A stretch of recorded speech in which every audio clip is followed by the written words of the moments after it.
Hey guys, it's Evelyn. I hope you're doing great and that wherever you are practicing some self love, self care, spirituality, time with your thoughts. Self love, self care, time with your thoughts. That's three things that are so important, right? Today, I wanted to talk a little bit more about staying true to yourself while you're on your spiritual journey and the importance of staying true to yourself. And this is something that I'm learning that it will happen naturally as you go deeper with yourself, as you spend time with yourself and loving yourself and spending time with God and in that higher self. And I am learning that the more you are quiet in your thoughts, the more your true self comes out.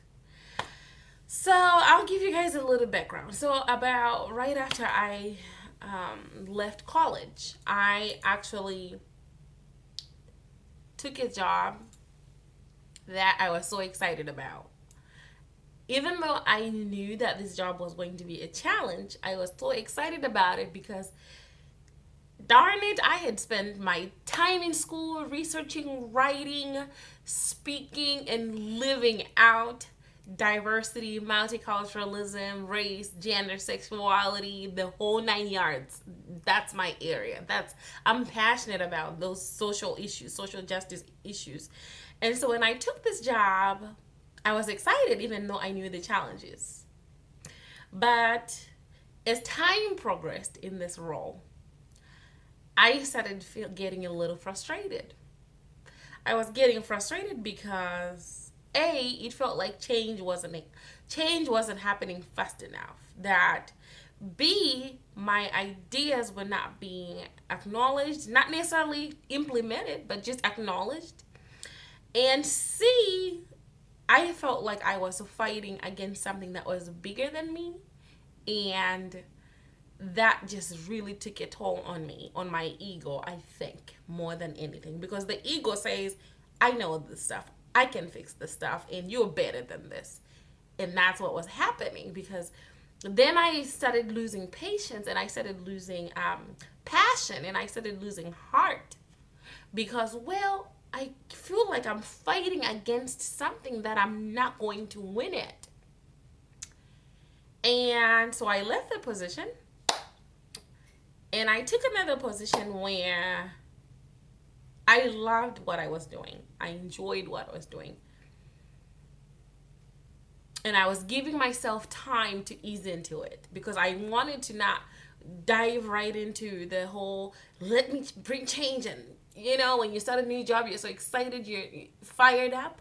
Well, this time around, I actually eased into it. I was observing. I was spending time with um, with with the kids I worked with. I was trying to understand the teachers I worked with, and the more I dug deeper with my job, I couldn't separate myself because I'm a mother. And so while you're working in an inner city school and you're dealing with serious issues that affect children who are younger than 10, it takes a toll on you. But I wanted so bad to stay there. I wanted so bad to provide love and serve and do the work and get parents involved in their children's education. And but one of the things that I quickly noticed was that my ego at this second job was a little bit removed. It was more the empathetic side of me that was coming out. And I know sometimes people say, oh, keep your emotions out of work and don't bring your emotions into your work. But it's like when you work with people, especially when you work with children, how are you supposed to keep your emotions out of it? And then as time went on this job, my supervisor actually called me in her office and she said, Evelyn, you know, you need to advocate for yourself. And I thought, what? Where is this coming from? She said, well, first of all, she had asked how much I made. how much I was getting paid by human resources. You're not talking to no fool. You shouldn't be asking me how much I make, was my first thought. But I didn't react. I was like, I don't know. I was so uncomfortable with just saying I don't think that's information you need to have. That I tried to find a way around it instead of just being upfront and honest to say, I don't think if you're my supervisor, you should know how I'm making. I don't think that we should be having this conversation. It's unprofessional, but my feelings were so hurt. If you know me, you know I speak my mind. Yet in that moment, I felt like my power had been taken away from me because not only had she asked that question, she went on to say, well, you should advocate for yourself. You don't know how much you're making. I'm like, yeah, I do know how much I'm making. I just don't want to tell you. So it felt like I had lost my voice and I was frustrated with myself. Like, why didn't I just say what I know, which is we don't talk salaries. We don't talk salaries in our offices or whatever. And so, fast forward to a couple of days ago, in our area, in our neighborhood, usually it's like full of leaves by the end of fall, beginning of winter. So you always have like people walking around, little boys asking to wreck your leaves so that they can make some extra money, which is totally fine. But there was this one individual who kept coming back over and over and over again with his little boy who was about the same age as my daughter, my 5-year old. And then I ran into the same individual at a store. And he, once again, had his son. And this individual has a habit of asking for money. And my husband had even suggested that he could help him get a job at his workplace, to which he never showed up. So then this last few days that I ran into him at the store, and once again he comes to me, he says, "Excuse me, ma'am, I am struggling and I need help with taking care of my son. I'm a single dad." I could tell that he didn't remember me, and part of me actually thought maybe he might have some mental illness.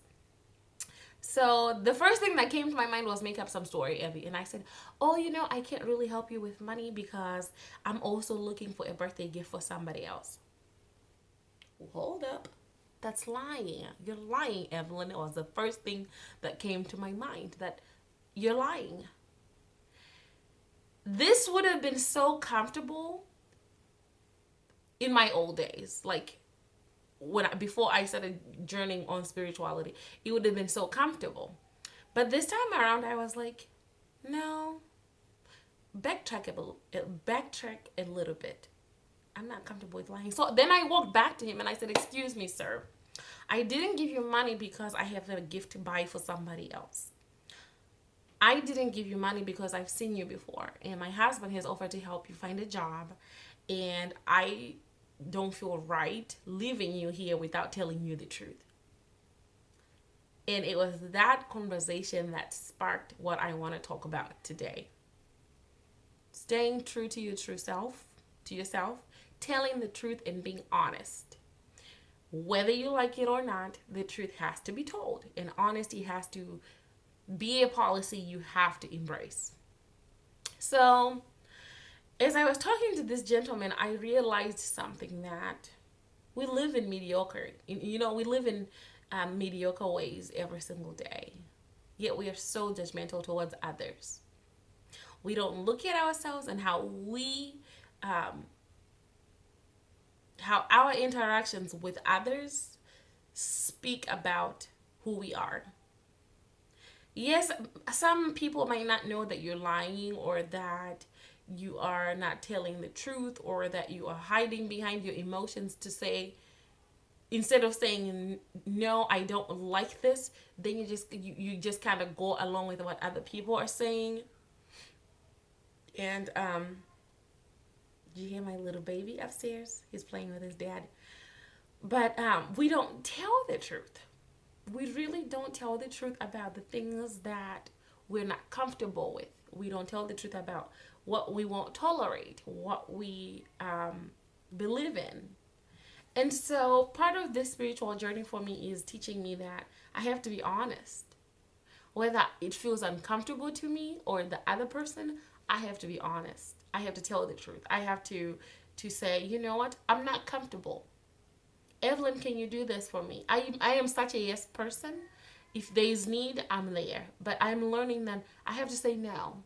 Not today. I can. I can. And the other thing too, as women, I think is we're quick to say, "I'm sorry, but I can't."